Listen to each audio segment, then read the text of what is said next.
Welcome to the Knowledge for Men show. Your life will never be the same. Your level of success will seldom exceed your level of personal development. I want to die empty of regret. I want to die empty of my best work. We don't understand who we are. Instead, we're living out somebody else's narrative. What one man can do, another man can do. If it's been done, it can be done again. Being yourself and being your truest, most authentic self in every moment. If it scares you or makes you a little afraid, do it. Follow your heart and your gut. The first stage, I think, is finding you, like finding out who I am today. Stuff will not work. You will have things that fail. Success is when you're a happy, fulfilled person. How do you define success? It's your life, and you are the creator of the movie script that is your life story. So many of you over the last 3 months have been asking me questions through email about not just becoming a stronger grounded man, but also about how I built my online freedom business. You see, I used to be broke, sleeping on my brother's couch with only $15 to my name, to now having a top-ranked men's podcast on iTunes. I'm a 3-time Amazon bestselling author. I sell out events where men come from around the world to attend my powerful trainings, and I'm working with amazing clients one-on-one. I share exactly what I would do if I was going to start over in this free training on becoming an influencer at kfminfluence.com. Again, that's kfminfluence.com. This will get you in the game, save you thousands of dollars and hundreds of hours of trying to figure all of this out on your own. This is the stuff people charge for, but I'm giving it to you for free at kfminfluence.com. All right, guys, welcome to the show. I'm here with Steve Farber. He's an author of The Radical Leap, The Radical Edge, Greater Than Yourself. He was also ranked number 21 as the most influential leadership and management expert in the world. And this is by Inc. magazine, the Inc. website as well. This is next to Jack Welch, John Maxwell, Simon Sinek, Stephen Covey, among many of the greats here. Steve, welcome to the show. Thanks very much. All right, let's dive in now with the favorite success quote or some sort of saying that you live by, and explain to us what that means to you. Yeah, it's not from not from your typical source. Okay. So this is a quote from a guy named Kinky Friedman. All right. It started out as a kind of an off color country music singer with a band called Kinky Friedman and the Texas Jew Boys. I don't know where we're going, but I know you got a trick up your sleeve here. So he's also an author. Okay. But the quote from Kinky is, "Money can buy you a fine dog, but only love can make it wag its tail." That's it. That's the quote. Okay, break this down. What's this mean to you? I mean, of all the quotes out there, you picked one by Kinky Friedman, and we got Aristotle, Gandhi, Steve Jobs. Kinky Friedman it is. So explain. Yeah, you get Gandhi and Socrates every day, right? I do. I'm glad you went this route. So what's this? Break it down. Let's break it down. Money can buy you a fine dog, but only love can make it wag its tail. Yeah. So, I'm a business guy, and business people stereotypically are driven by numbers. They're driven by money. What I've found in my work over the last 25 years is that while money is important and it can, quote, buy you a fine dog, it can buy you what you want. It can buy you the people that you need, to work with, to work for you, to be employed by you and all that. But it really comes down to love. It comes down to our ability to bring our heart into our work, into our lives, that make everything right, that make that, dog wag its tail, so to speak. It really comes down to our willingness and ability to be fully who we are as human beings and bring that to bear on whatever the context is, our relationship at home and also at work. Yeah. It's like money can get you the employee, but love can make the employee grow and be productive. And I'm a little reluctant to draw the analogy between employees and dogs, but you get the drift. But you're exactly right. Yeah, the money will get you the people, but that doesn't bring out the best in them. The fact that you throw a paycheck at somebody, it's appreciated, it's good, we all want that, but it's not particularly inspiring, shall we say. So how do you see most leaders in this area? Like, what are they doing, and how do you see most leaders Like what should they be doing to be more effective? Yeah. Well, it's hard to categorize by most. I will say that there has been a shift and it hasn't been a radical shift, an overnight shift, but there's been a shift over the last 10 years or so in people's expectations of what it means to have a great company and in people's expectations of what they want from the companies that they work for. And I think most leaders, most managers understand that people want to enjoy their work. They want to do meaningful work at a place that's doing cool stuff with people that they like. So I think most people get that, or most people give lip service to that idea, but there's still a big gap between kind of what we know should be the case and how people actually work. So I'm not going to say that is the norm in terms of behavior, but I do think it's becoming more and more of a recognized, valued expectation. How can we close that gap? Well, that's the great question, and that's the question that drives my entire life.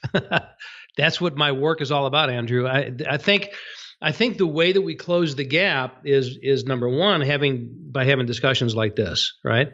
So it's the awareness piece. It's the confirmation of instincts and impulses that people have. So, for example, I travel around the country in various parts of the world. I'm heading off to Kuala Lumpur here in a little bit, and I have this conversation with people in all kinds of businesses, where essentially the conversation is that cultivating love is a hardcore business principle. And that's the way that you get your competitive advantage. That's the way that you get your customer loyalty. That's the way that you reduce your turnover and increase your recruiting numbers and all that. And what I hear over and over again from people is it's not that, oh, gee, I never thought of that. I never thought of that. Or I don't hear that very often. And I also don't hear, you know what? 15 minutes ago, before you started speaking, I was an asshole that hated people.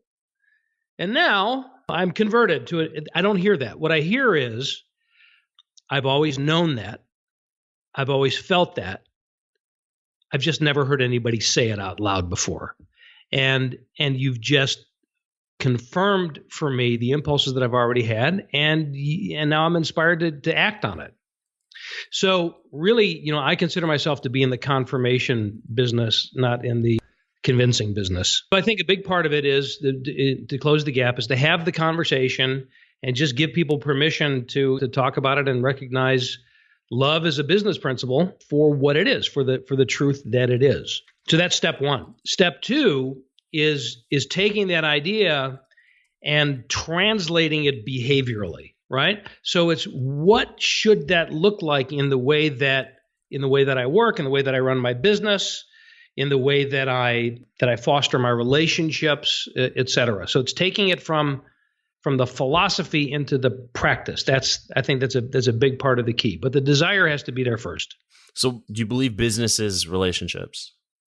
Oh, I know it is. Okay. So a necessary ingredient in relationships is obviously love. Yes, exactly right. Here's the thing. When you ask people about relationships outside of the context of business, we all say, here's what we say. We say we want to love our kids. We want them to love us. We want to love our spouse. We want her to love us, or him, whatever. We want to love our friends. We want them to love us. And then we go to work and it no longer applies. It doesn't make any sense. I mean, work is a human endeavor. I'm stating the obvious, I hope. You go to work, you're still a human. You didn't go through some sort of Borg-like transformation. You're still a human when you go to work, and you still want the same things. It's just that we've been conditioned to believe somehow that business is a purely intellectual, emotionless endeavor, and it's just not. So, of course, relationships are important at work, because when you consider, just from a customer perspective, you need to have a relationship with your customer. You need to understand your customer's needs. You need to understand their pain points, and you need to understand how your product or service is going to help them achieve a better quality of life in some way. That knowledge is earned through a relationship. It's through your company's relationship with your customer, your relationship with your colleagues in order to make that happen. It's just, there's just no way to separate it. Yeah. So business is not separate. It's like I'm going to work. It's this separate, it's like a separate version. Like we put on our work mask, right? Our work clothes. And then when we get off work, we get to take it off and then leave it at the office. And then we're someone else when we're at home here. Right. And you know that is a total fabrication. You are, when I say you, I mean all of us, literally the same person at work that you are at home. When I say and I use the word literally, by the way. I mean, you're literally the same person. You have the same memories, the same experience, the same DNA, the same internal organs, you're the same person. Yeah. It's not like you arrive it's not just that we feel like we're putting a mask on. And to some degree, I suppose that's true, but it's not like you arrive at work and rip your heart out of your chest and leave it throbbing on the sidewalk while you walk in and then stuff it back in your chest on your way home and begin to use it again. But we have, again, somehow through our history, through our tradition, through conventional thinking, have been conditioned to believe that we need to assume a different persona and be somebody different at work. And, that may have been true once upon a time, a long time ago, when we had a very, kind of industrial style of the factory. It's just not true anymore. But still, we have to drop that conditioning. And I'm not saying that you should be 100% transparent with everybody about everything. I mean, there are things that you want to hold secret and you want to hold private, and things that you reserve for your relationship with your family that you don't bring to work. But that's all surface stuff. I mean, fundamentally, there's more and more nowadays we are becoming aware of how important authenticity is, and we are attracted to realness. We are inspired by people who are fully themselves and not putting on some kind of a show or an act.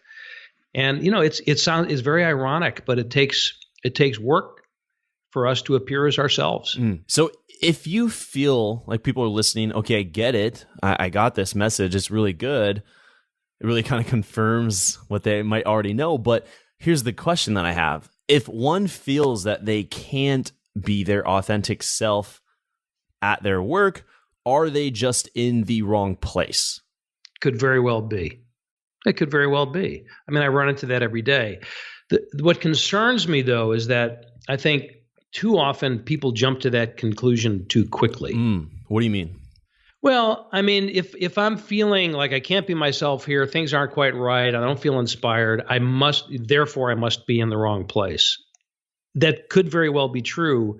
But I think the first place you need to go is there something about this job that I'm doing, the people that I'm doing this with, the customers that I'm doing it for, that I can connect better with, that I really do enjoy, that I really do love, or have I just kind of forgotten that and I've gotten caught up in the politics or whatever the scenario might be. So I think the first place to go is to find a way to connect myself to the work that I'm doing and be more authentic there.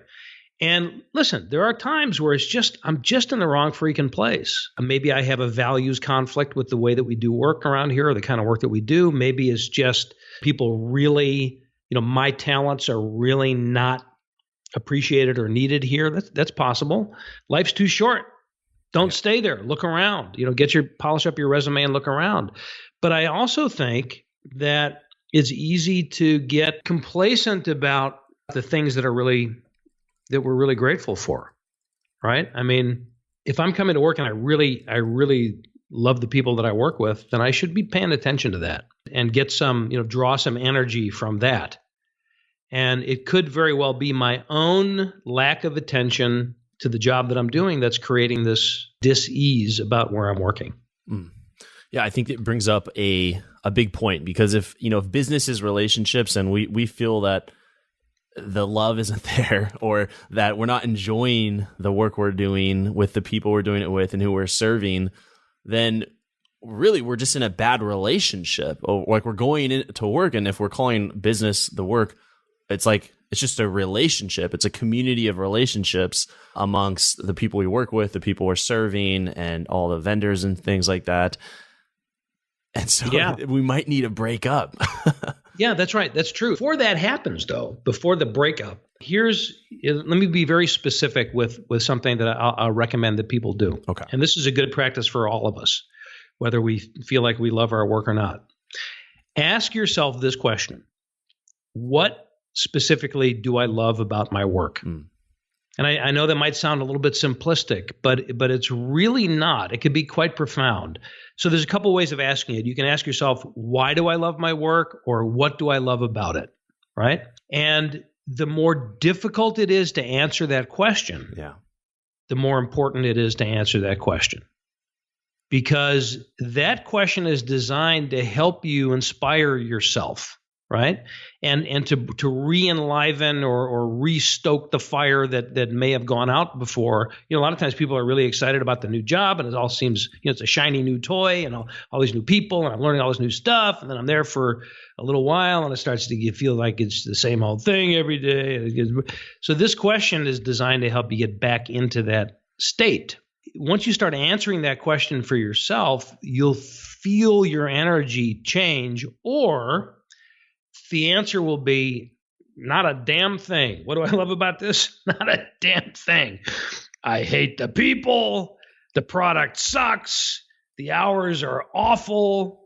Then you're in the wrong place. But what you very well might find is, I really love my team. They're great people. Or the vision of the company really inspires me. I think we could really do something great. Or we're having such an impact on the lives of our customers. I mean, there's likely something there that you might have forgotten about or maybe hadn't thought about before, and you can really have a huge impact on your own state of well-being. And ultimately, that's what it should come down to, is your accountability for your connection with your work and the people around you. I mean, and when I say I'm not preaching. I mean, the same is true for me. Mm-hmm. And is this coming from your book, Greater Than Yourself? This is coming from all three books. So there's the Radical Leap, the Radical Edge, and Greater Than Yourself. And the underlying theme, I'm going to say the underlying value set in everything that I do, not only the books that I write, but the columns that I write for Inc. and the speeches that I give around the world, the underlying value set is that love is the foundation of leadership in business. You can say it in any number of ways. Greater Than Yourself is specifically about the mentoring side of being a leader. What I found is that it's a little bit of a paradox. The greatest leaders are the ones who make others greater than themselves. The greatest leaders that I've met in my 2.5 decades of doing this work never focus the attention on their own greatness. They don't shine the spotlight on themselves. They don't try to take the credit. They instead focus their efforts on raising other people up. They know that their success and their credibility is going to come mostly from their ability to create superstars, really. So that is also, it's an act of love. It's an act of the heart. My willingness to invest in you to raise you up so that you're even more successful than I am is a very selfless act of love, and it requires putting the ego aside. So this is, this whole conversation comes from a lot of years of working with a lot of companies and meeting some great leaders and meeting some, shall we say, not so great leaders. Right. You can learn as much, if not more, from them. Potentially, yeah. So that's where it all comes from. So we're all in the relationship business, whether we know it or not. Exactly. Is it okay? So when I said that, I thought of a couple things. So is it true now that if someone struggles to give love in just life, would they then struggle in business or career? Yeah, I would say so. Now, but there's a caveat. It's possible to make tons of money and have not one drop of love in your heart. It's possible to prosper and be miserable. There's no doubt about it. I've seen it over and over again. We can all point to at least one or two miserable bastards that we've met over the years who have their own company and have made piles of money. To put it in a different context, my lens, the way I look at the world is through the lens of leadership, or what I call extreme leadership, which goes beyond putting more money in my pocket. Now, that's important. It's still part of it. As business people, that's how we keep score, right? But from a leadership perspective, what I want to be able to do is not just make money, but I want to influence the people around me to change things for the better. That's the key. It's really unleashing the potential in everybody around me, not just collecting money. And for every case that I've seen where people have made a lot of money by virtue of stepping on people, crushing their bones, and boosting themselves up in that way, in every one of those cases, that person who has amassed a fortune, perhaps by doing that, could have done so much better, both financially and socially, by taking a slightly different approach. That, when I say slightly, I mean, I'm being a little bit facetious there, by taking the approach that says human beings are first and foremost in this endeavor, and my influence on their lives is first and foremost in this endeavor, and the money will come from that. I'm looking on my desk here. I have Tony Robbins' book, Awaken the Giant Within, and I look at that subtitle, and based on what we're saying, it almost sounds like our job as leaders is to awaken the giant in others. Yes, it's very, very nicely put. And by the way, those two go hand in hand. So it's virtually impossible, I would say. Maybe that's a little too strong, but let's just go with it. Let's go with it. It's virtually impossible to really awaken the giant in somebody else, to really boost somebody else up, to really turn that person into a superstar, unless I can do that for myself as well. Okay. So in Greater Than Yourself, I talk about three tenets of that what I call GTY approach. Expand yourself, give yourself, and replicate yourself. So the first principle is expand yourself. So in order to be, really, extreme, amazing coach and mentor to somebody else, I have to do all of those things that we've been told we're supposed to do, like get more wisdom, develop more capacity, get clearer on my values, visualize more, expand myself. We've been taught that we need to do that in order to get a competitive advantage over everybody else, which may be true. But what I'm suggesting is we still need to do those things so that we have more to give away, so that I can awaken the giant in you. So I need to constantly be expanding myself, my own capacity, my own success, as a way to help you achieve that for you.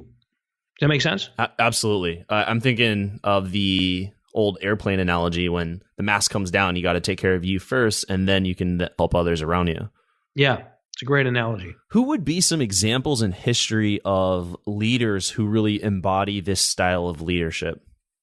Well, I'm always reluctant to answer that because, especially in this political season, we're not going to talk about that. I'm just telling you right now, we're not going to talk about historically. That. We look at leaders, historic leaders.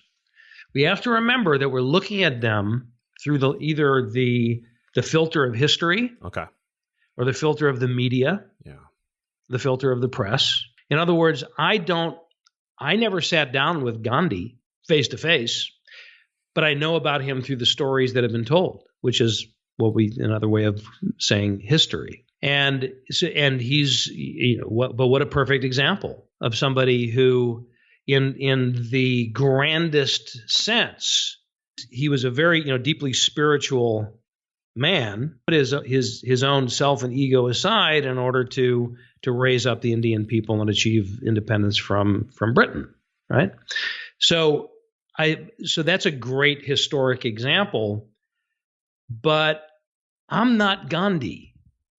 And if I could be so presumptuous, you're not either, Andrew. I mean, so the people that I get inspiration from are the people that nobody else has ever heard of. The folks like you and me, who I meet every day, out in the world at large that this is the way they work. This is the way they practice. And these are the people that have informed my work. So when you look at it, in the reason I mentioned the political environment, we look at people like Hillary Clinton and Donald Trump, and we try to make some assessments as to what their leadership is like, but we don't know because we don't work with them. And it's not really translatable to us because that's not the world that we live in either. I mean, when we go to work, we're up close and personal and breathing the same oxygen as the same people. There's no media filter between me and you. It's just, how we act. It's what we do. And we see it immediately and firsthand. And so therefore, I don't want to hold up the usual cliched people, even though I just did.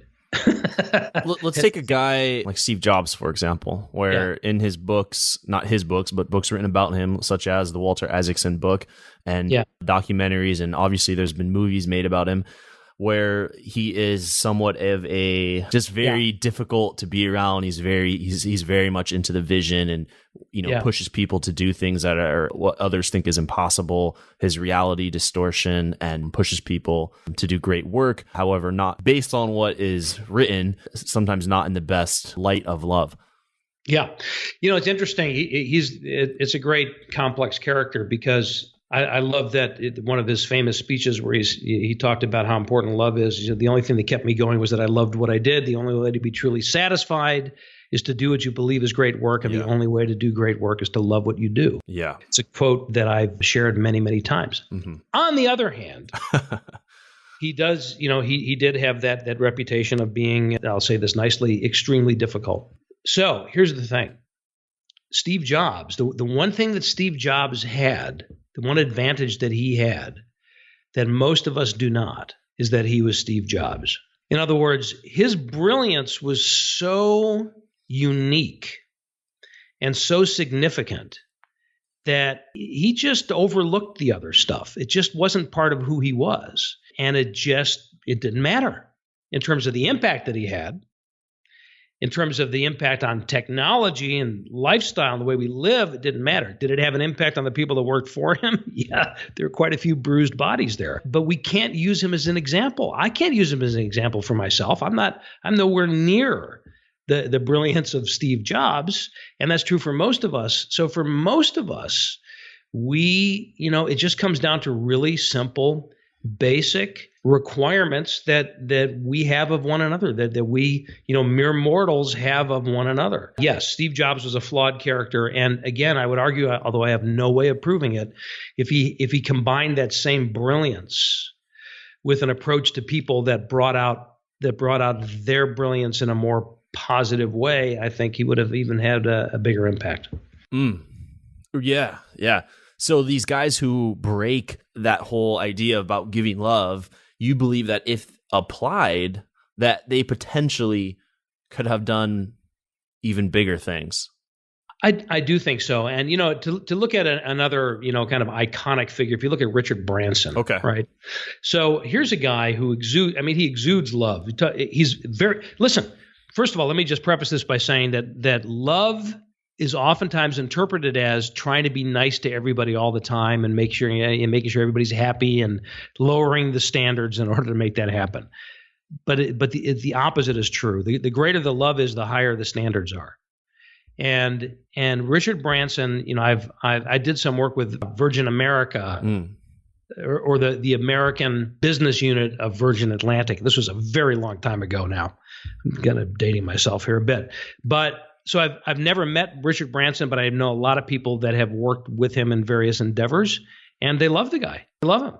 And what's not to love? I mean, he's brilliant, he's funny, he's audacious, and he cares about people. I mean, that's the thing that comes across from what I've been told, when you meet him and look at what he's accomplished. So very different approaches. And I would say that even though, again, not all of us have the brilliance and the vision of Richard Branson, but we can all tap into that heart element that he has and use that to maximize the brilliance that we do have.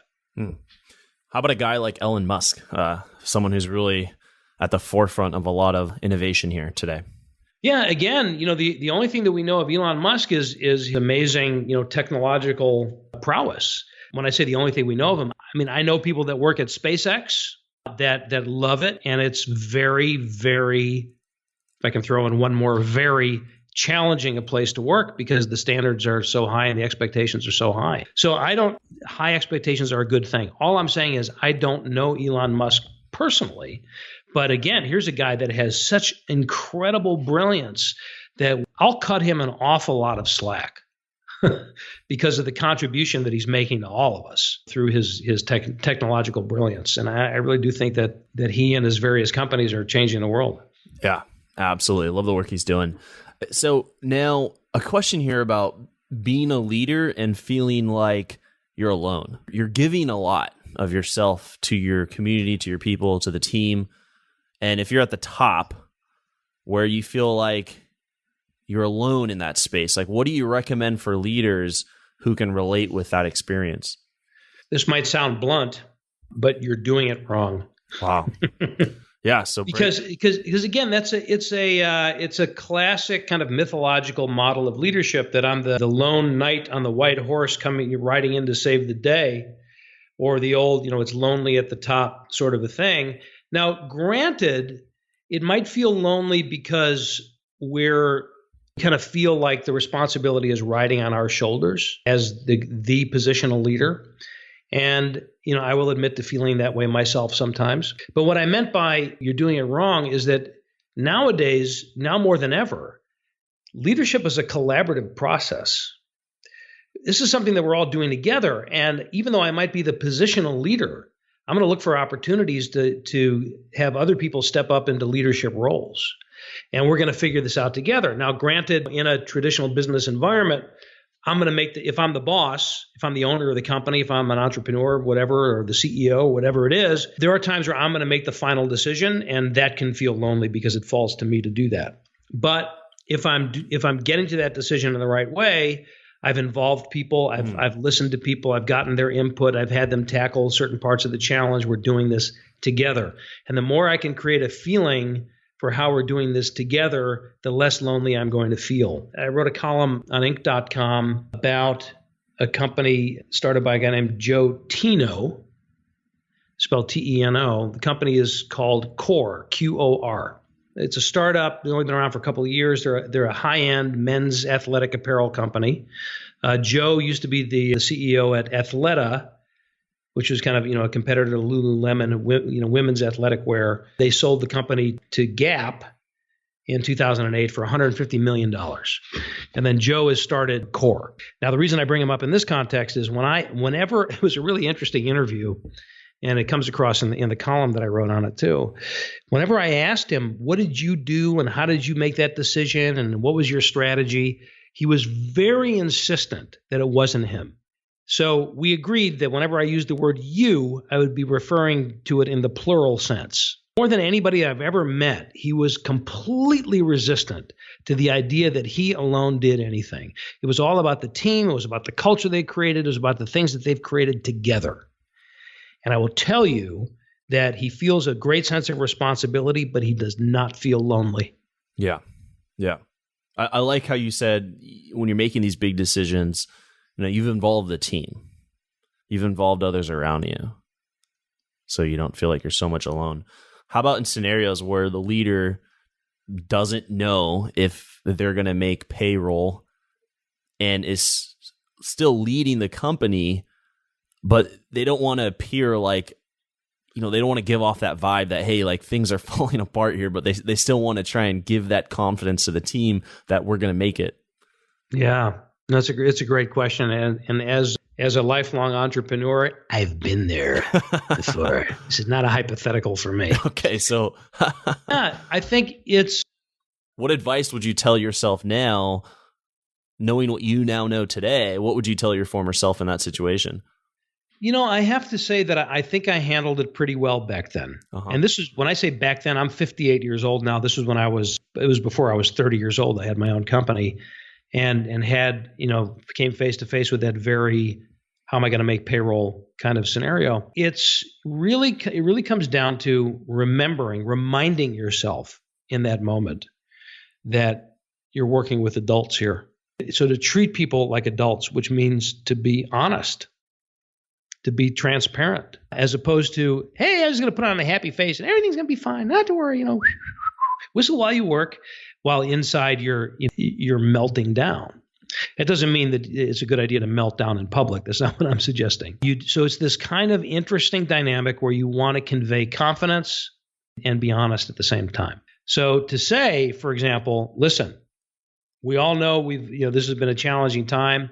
I'm having some challenges making payroll. I want to make it happen. Here's what I'm working on. Just letting you know, it's just that adult to adult conversation. Back to your original question, what happens when you feel lonely? That is one of those times where you can feel really lonely if you let yourself, because you can lock yourself into that perspective that I don't want to tell anybody anything. I've got to handle this on my own. And when you ask people for help in a situation like that, you never know what kind of solutions could come up. I've seen this happen. So this is not with my company in particular, but I've seen it happen with other entrepreneurs. They're just very transparent and honest, and everybody kind of knows what's going on anyway, because you could feel it in the environment. Right. And then one of the employees coming up with a short-term loan from a family member or whatever. I mean, you just never know. So, to sit down with the team and say, hey, listen, I believe in you. I believe in us. We're going to make it. We just got to get through this hump. Anybody have any ideas how we can generate some quick capital to make payroll? Why not ask that question? Because again, people know that something's going on anyway. And the more you try to hide it and pretend, the less slack they're going to cut you when things go wrong. That would be a defining moment for a leader. We have those moments where your leadership is needed right here, and you're going to step up to the plate or fall down here. Yeah. Yeah, I think, we, in particular entrepreneurs, we face that, shall we say, more than once. It just becomes part of what we do. That's part of being an entrepreneur. It's those make it or break it, do or die kind of moments. And some of them feel that way when they're really not. But it's our willingness to recognize those for what they are, as you say, defining moments, growth opportunities. I mean, it sounds cliche. It sounds cliche when you say it in the moment, right? It's like if you come to me and say, "Hey, Farber, I'm having, I don't know if I'm going to make payroll. I'm really stressed out, and my employees are pissed off, and my customers are angry." And I say to you, "Well, this is a learning opportunity for you. Yeah, it's a defining moment." You don't want to hear that right now. No, it's like, shut up. Tell me what to do. I need action. Exactly. Yeah. It doesn't make it any less true. Right. It's just you don't want to hear that right now. True. So in retrospect is oftentimes where we get that perspective. Our ability to look back and say, when have I been through this before? What did I learn from it? And how can I bring that perspective to what I'm facing right now is really helpful, as opposed to beating ourselves up, which is what a lot of us do by saying, I shouldn't feel this way. I should be stronger than this. I should have thicker skin. It shouldn't bother me this much. All of those shoulds and shouldn'ts that we put on ourselves are it just makes things worse. Yes, you should be scared. Yes, you should feel threatened. Yes, it's okay. There's nothing wrong with it. It's natural. It's part of the process. And having that perspective from our own history and from the advice of other people can help us be a little bit more present and get the lesson out of the moment that we're facing when we're facing it. Yeah. I was just thinking, I have a friend, and or when you have a friend, so everyone can relate, when someone just went through a divorce or a serious breakup, and immediately as a friend or your sibling, you're like, oh, you're going to grow so much from this. Yeah. That's right. The guy does not care. Exactly. It's true. You are going to grow so much, but it's not what you want to hear. And it almost makes the situation, more painful. You're like, oh, yes. You're admitting that this sucks. Yeah, that's right. Right. Let's dive into the knowledge round. Just going to ask you a few more questions here before we wrap up. So are you ready for the knowledge round here, Steve? I am. Yeah. I guess. I don't know what it is, but let's find out. All right. Have you ever wanted to become a highly paid online thought leader in your space? Have you ever wanted to be an author and get that book out? Have you ever wanted to speak on stage about something that you were passionate about and get paid for it? Have you ever wanted to sell courses online passively and wake up to seeing deposits made into your bank account while you were sleeping? So if you're interested in learning how to become a highly paid online thought leader and doing something similar to what I do, then you're going to love this free training I made for you where I share the exact steps I would take to build an online thought leader business if I was going to start all over. Go to kfminfluence.com to get access to this training. Again, that's kfminfluence.com. You see, people kept asking me how I built knowledge for men in a relatively short amount of time. So I created this training for you to save you time and money so that you can go out there and make a massive impact and income in the world doing what matters most to you. Go to kfminfluence.com to get this training now. Welcome to the Knowledge Round, where the guests will be asked rapid-fire questions to give the audience invaluable pieces of wisdom to help transform their lives. Starting in 3, 2, 1, showtime. The first question I have for you, Steve, is what advice, these are brief answers, what advice would you give to someone who's feeling really lost or unsure of their purpose?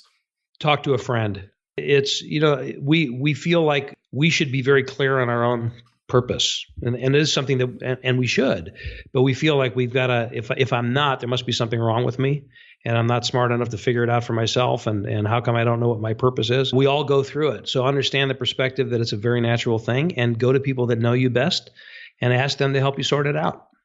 Great. What do you think is holding most men back from becoming a stronger, grounded man? Again, I get prickly about words like most, because I think it's a very individual thing. But I'm going to guess it probably has something to do with our own expectations. Very similar in the business world, which is kind of still has a male tinge to it. So it's a similar kind of a thing. It's the self-expectation that we're supposed to have it all figured out, and we're supposed to have all the answers. And when we don't, we beat up on ourselves. And the more fear I have, the less likely I am to take audacious steps to change things for the better. Yeah. Expectations that even perhaps society has said what a man is or should be.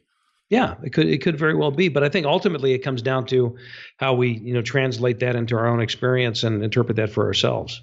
Yeah. I'm getting a sense of responsibility and self-reliance in the answer as well. Well, ultimately, I think it all comes down to that. Accountability is another word for it. And, the way that I typically hear that word used is that accountability is that thing that we desperately want other people to take. As in, these people need to be more accountable. And that may be true. But really, I think what you and I are both saying here is that this is really about holding ourselves accountable to our own words, to our own experience, to our own life. So we need to go out and seek help from others. Ultimately, the accountability falls to us, that we're responsible for our own experience. Yeah, really good. And now, so your books here, just want to make sure I'm plugging your books, Steve, Greater Than Yourself, The Radical Edge, and The Radical Leap, all available on Amazon in all different formats. But what have been, let's say, 3 of your most influential books that have really helped you on your journey? Number 1 is a book called The Leadership Challenge by Jim Kouzes and Barry Posner. That's spelled Kouzes and Posner, Posner. So Jim is one of my mentors, and The Leadership Challenge is probably the most definitive book on leadership. They've been doing research for over 30 years on what makes for a great leader. Their work very deeply informs mine. So number 1 is The Leadership Challenge. Number 2 is a book called Leading Out Loud by a guy named Terry Pierce, Pearce. I'm not sure when the last edition of that was written. It was originally written back in the mid 90s, but it's all about authenticity, leadership and authenticity. It's really a very, very compelling book. And the other that probably had more influence on my relationship with books more than anything else, and this is a bit of a geeky sort of an answer, I will just preface it by saying, is The Lord of the Rings. I just wasn't expecting that. Okay. Yeah, seriously. Yeah, what do you mean? The first time I read those 3 books, not The Hobbit, the other 3. The first time I read those, I was, I think, 10 years old, maybe. Okay. And have periodically reread them all throughout my life. And so not for there's nothing about the philosophy in it, but the fantasy of it. the writing of it, the ability to create a world for the reader to live in. It just really created my relationship with reading. And that's why it's been, and ultimately, which, gave rise to my relationship with writing, I have to say came from that experience from a very early age of really getting absorbed in the act of reading. I like when someone can mention a book that it's not like the self-help or the business or the success and achievement books, but something more that involves, the art of storytelling, fantasy, and how you can make that relate to the work that you're doing now.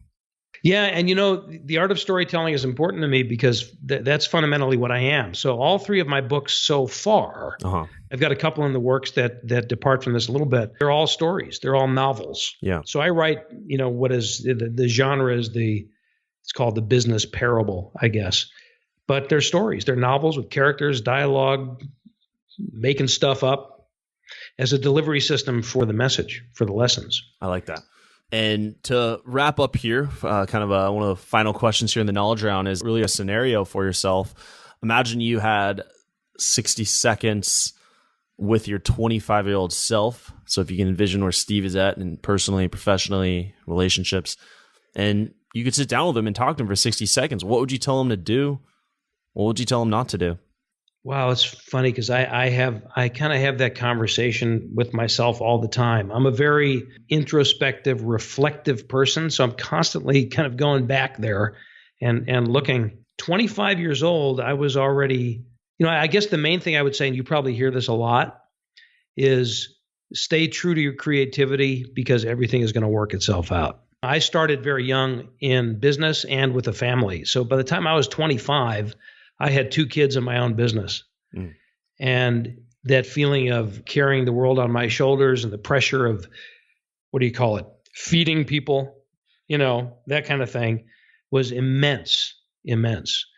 And I think just having the perspective from my current self to my younger self that I'm going to find a path, that you'll find a path that you don't expect, but everything will be fine. And this experience, it comes back to the advice that you should never give that we talked about before. This is a learning opportunity for you. And it's a defining moment. But ultimately, that's what I would say to myself. Yeah. And have said to myself. Yeah. I like the fact that you say you do this often. Like this is you do a lot of introspective, you look inward and look into the past. And I think that's beneficial so much for anyone on their journey. Yeah. You know what? But if I could just say, the caveat there is, insofar as it helps inform what you want to do with your future. So I'm not talking about dwelling in the past, but it's learning from it. Yeah, not dwelling. Learning from it. Taking the lessons forward. Yeah, learning from it in order to create a future that's markedly better than the present. Absolutely. And so that's going to conclude the whole knowledge round there. But what's exciting you now, going into the new year? What are you excited? What's getting you out of bed?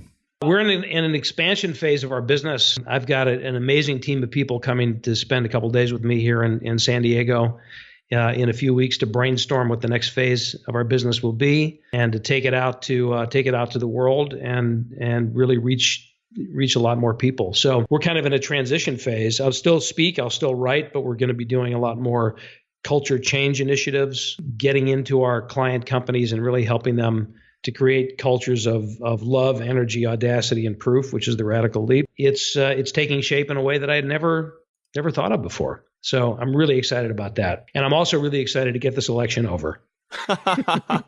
Yeah, it'll be over. By the time this episode goes out, the listeners will already know the winner, but I'm looking forward to that too as well. For all the listeners, stevefarber.com, that's Farber. And then if you just put Steve Farber into Amazon, it'll take you all to all of his books, Greater Than Yourself, The Radical Edge, and The Radical Leap. Steve, thank you so much for coming on the show, sharing your story, lessons, and here with all my community here. Hey, Matt, it's been a great pleasure. Thanks for inviting me. Thank you for listening to the Knowledge for Men podcast. Hundreds of interviews and millions of downloads later, we're continuing to build an international movement, and we're just getting started. So if you enjoyed this episode, go ahead and leave a helpful review in iTunes because it really helps the podcast grow so we can impact even more men in the world who need this. Guys, this is all about living with purpose, where every day you only do things that matter to you. You wake up, live with purpose, and take massive action towards the life you want. And always remember, love the life you have while creating the life of your dreams. Go to kfmfree.com to get a surprise bonus I've made for my listeners. Again, that's kfmfree.com for something that's changed my life, and I'm offering it to you for free.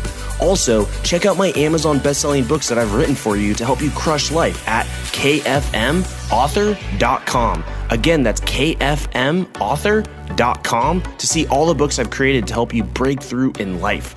This is your host, Andrew Farber, founder of knowledgeformen.com, and I'll see you in the next episode.